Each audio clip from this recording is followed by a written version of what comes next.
हाय, अस्सलाम वालेकुम, good afternoon, नमस्कार, सत श्री अकाल। मथुरा की नगरी के राधे राधे। 8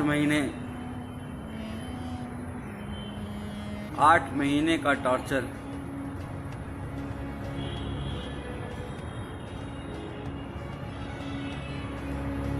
सबसे पहले आप सब लोगों का 138 करोड़ भारतीयों का, अपने देशवासियों का मैं शुक्रिया अदा करना चाहूँगा, धन्यवाद अदा करना चाहूँगा, जिन्होंने मेरे लिए सोशल मीडिया पे हो, चाहे दुआएं मांगी हों, चाहे प्रार्थना की हो, चाहे मंदिर गए हों, गुरुद्वारा गए हों, मस्जिदों में, चर्च में, हर जगह जहाँ से इतनी दुआएं मेरे लिए हुई हैं, मैं सोच भी नहीं सकता था कि लोग मुझे इतना चाहते हैं। आप सबका बहुत बहुत शुक्रिया। वरना तो इस बार जेल में इतनी मतलब 5 दिन तक मुझे खाना तक नहीं दिया गया। इतना टॉर्चर किया गया, मेंटली भी और फिजिकली भी, क्या बताऊं आपको। अगर कहा जाए खुद को पोषण का शिकार हो गया हूँ। पैर दिखोगे कभी मैं दिखाता हूँ तो ऐसा लगेगा कि मतलब लकड़ी हो गया है, पर निकल आया बाहर। और जुडिशरी का बहुत शुक्रगुजार हूँ। जुडिशरी ने एक बहुत अच्छा डिसीजन दिया है। वो मेरा ऑर्डर ले आना। जुडिशरी ने बहुत अच्छा ऑर्डर दिया है और उन्होंने साफ साफ कहा है कि डॉक्टर कफील ने जो अलीगढ़ में भाषण दिया था वो कोई भड़काऊ भाषण नहीं था। वो देश की यूनिटी के लिए, अखंडता के लिए, एकजुटता के लिए था। और उन्होंने साफ साफ कहा है, डॉक्टर कफील ने,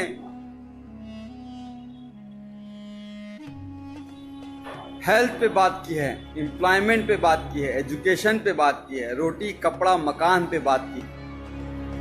हाँ जरूर एनटीसीए के खिलाफ बोला है, एनआरसी के खिलाफ बोला है, पर ये भी कहा है कि जो भी प्रोटेस्ट हो, गांधी जी के अहिंसा के, सद्भावना के साथ होना चाहिए, कोई हिंसा नहीं होनी चाहिए।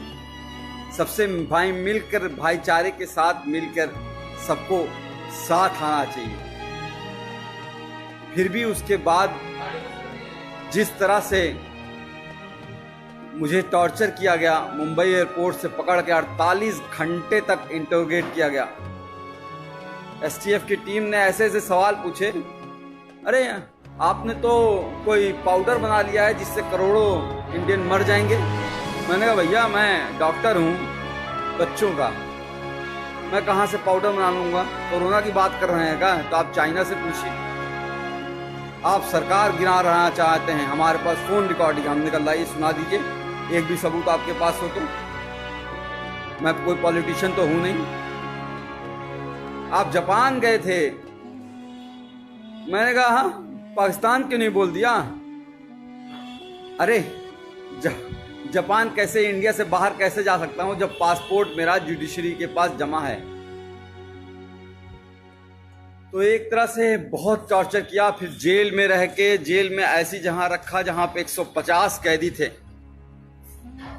वो 9 महीने का बीआरडी ऑक्सीजन ट्रेजेडी के बाद जो 9 महीने का दर्द था, उसको उससे ज्यादा, उससे कई गुना, हजारों गुना ज्यादा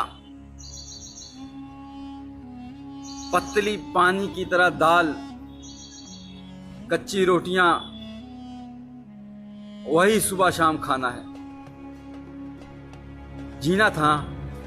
उम्मीद थी कि आप लोगों से दोबारा मिल सकूंगा, मुखातिब हो सकूंगा, आप लोगों से बात कर सकूंगा। और आप सबकी दुआएं काम आई। आज आपके साथ हूं फिर से दोबारा।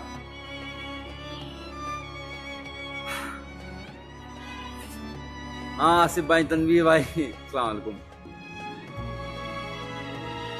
मथुरा की नगरी, कृष्ण जी की पवित्र नगरी में रह के बहुत कुछ सीखा कि किस तरह से भगवान कृष्ण ने कहा है कि कभी भी किसी को धोखा नहीं देना, अपना दिल साफ रखना, यही धर्म होता है। और हम लोग रामायण देखते थे, 9 बजे से 10 बजे तक हर रोज आता था, लॉकडाउन के टाइम भी। तो उसमें भी जो उत्तर रामायण में महर्षि वाल्मीकि जी ने श्री रामचंद्र जी को जब एक बात कही थी, जब उन्होंने धनुष उठा लिया श्री लव कुश के खिलाफ ही, तो उन्होंने कहा था कि राजा का धर्म राजधर्म होता है, राजहट नहीं। पर यहां तो राजा मेरा बाल हट पे आ गया है। बच्चों की जान बचाने की कितनी बड़ी सजा दोगे भाई? क्या बच्चों को जान बचाना इतना बड़ा गुनाह हो गया था? सारे लोग फोन कर रहे हैं, फोन नहीं कीजिए कोई भाई, मैं कुछ देर बात कर लूं, बहुत दिनों बाद, 8 महीने बाद आपसे। राकेश चौधरी साहब शुक्रिया, वैभव पाठक थैंक यू यार, थैंक यू। इरफान खान साहब वालेकुम, आई लव यू टू। तो मैं ये कह रहा था कि महर्षि वाल्मीकि जी ने श्री रामचंद्र जी से कहा कि बाल हट मत करो। इस तरह से प्रताड़ना देना, 9 महीने उस वक्त जेल रखना, फिर बहराइच वाले कांड में भी 2 महीने जेल रखना, फिर 8 महीने इतना टॉर्चर कराना। जेल में बार बार सिर्फ यही कहा जा रहा था कि तुम उन 70 बच्चों की बात नहीं करोगे, जो 70 बच्चे ऑक्सीजन की कमी से मर गए हैं, उनकी कभी बात नहीं करोगे, उनको भूल जाओ। कैसे भूल जाऊं? अपने सामने मरते हुए उनको देखा है।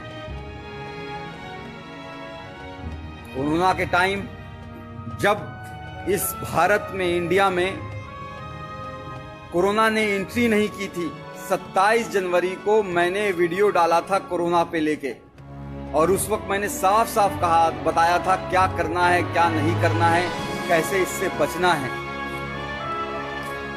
और 30 जनवरी को पहला केस इंडिया में आया।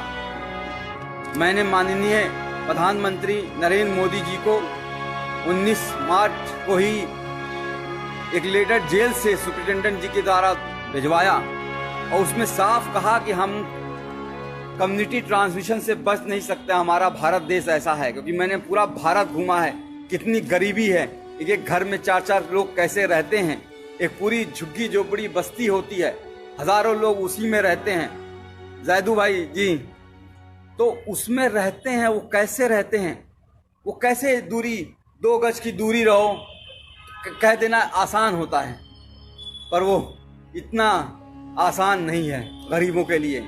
कितने माइग्रेंट बेचारे चलते चलते गए, ट्रेनों में दब गए। गरीबी कितनी है, आज क्या हालत हो गई है हमारे देश की। कोरोना वायरस इस तरह से फैल चुका है कि हम दुनिया के दूसरे नंबर पे पहुंचने वाले हैं, ब्राजील को भी छोड़ देंगे। श्री नरेंद्र मोदी जी के दोस्त ट्रंप साहब और ये इंडिया फर्स्ट और सेकंड नंबर पे रह गया है। 48 लाख कोरोना वायरस केस हो चुके हैं और 60,000 से ज्यादा मौतें हो चुकी हैं। बहुत कुछ करना चाहता था इस कोरोना वायरस के लिए, 8 महीने में शायद बहुत कुछ कर सकता था, पर करने नहीं दिया गया। जेल में जानबूझ के मुझे इस तरह से रखा गया कि मतलब समझ लीजिए कि टॉयलेट करने के लिए आधे घंटे के लिए लाइन लगानी पड़ती थी, नहाने के लिए आधे घंटे के लिए लाइन लगानी पड़ती थी। गर्मी इतनी हो जाती थी कि कपड़ा पहन के, पूरा नहा के, पूरा बिस्तर बिछा के, बिस्तर को भी भिगा देता था, तब जाके लेटता था। और वो 150 लोग, 534 लोगों की रहने की जगह है वो, लेकिन 1600 कैदी थे। अब बताइए वहां पे कैसे सोशल डिस्टेंसिंग हो जाएगी? वो ख्वाब था। लोगों की सांसें, लोगों की बदबुआं, लोगों की मतलब पेशाब की महक, और एक टॉयलेट होता था, 150 लोगों के बीच एक टॉयलेट। किस तरह से जिंदगी गुजरी है। और एक बात बता दूं, सिर्फ मैं नहीं सफर किया हूं, पूरी फैमिली को हरास किया है। पूरी फैमिली को जिस तरह से प्रताड़ित किया गया है उसका कोई बयान नहीं है। गोपाल दीक्षित जी, शेखर जी, मैं हायस कर रहा हूं अपनी सेहत, अब तो कुछ बनाऊंगा। वहां तो पतली दाल से जिंदगी बस चलानी थी। तो मेरा बच्चा जो 11 महीने का था, जब चल नहीं पाता था तो उसे छोड़ गया था। आज चलता है, दौड़ता है, बोलता है। पिछली बार भी जब बीआरडी में 70 बच्चे मरे थे और उस वक्त भी बिना बात के झूठ केस में फंसा के जेल भेज दिया गया, और जब 9 महीने बाद हाई कोर्ट ने कहा कि अरे डॉक्टर कफील की कोई गलती नहीं थी, इंक्वायरी रिपोर्ट में आ गया अरे डॉक्टर कफील की कोई गलती नहीं थी, तो भी जब बाहर आया तो मैंने अपनी बच्ची को चलते हुए देखा। उस वक्त भी अपनी बच्ची जब वो को छोड़ के गया था तब भी वो 11 महीने की थी, चल नहीं पा रही थी और बड़ी हो गई थी। आज मेरे दोनों ही बच्चे, मेरे ही दोनों बच्चे, मैं खुद अपना बाप होके, मैंने दोनों बच्चे, मुझे बाप पापा का मतलब नहीं समझते हैं, अब्बूजान का मतलब नहीं समझ पाते हैं, पिताजी का मतलब नहीं समझ पाते हैं। ये दर्द है। मेरी माँ 65 साल की बूढ़ी होके हाई कोर्ट और सुप्रीम कोर्ट के चक्कर लगाती रही, तब जाके ये जीत हुई है। और जुडिशरी ने इतना अच्छा ऑर्डर किया है। एक बात और करा दूं, एसटीएफ का शुक्रगुजार हूं कि उन्होंने मुंबई से मथुरा लाते वक्त मेरा इनकाउंटर नहीं कर दिया विकास दुबे की तरह।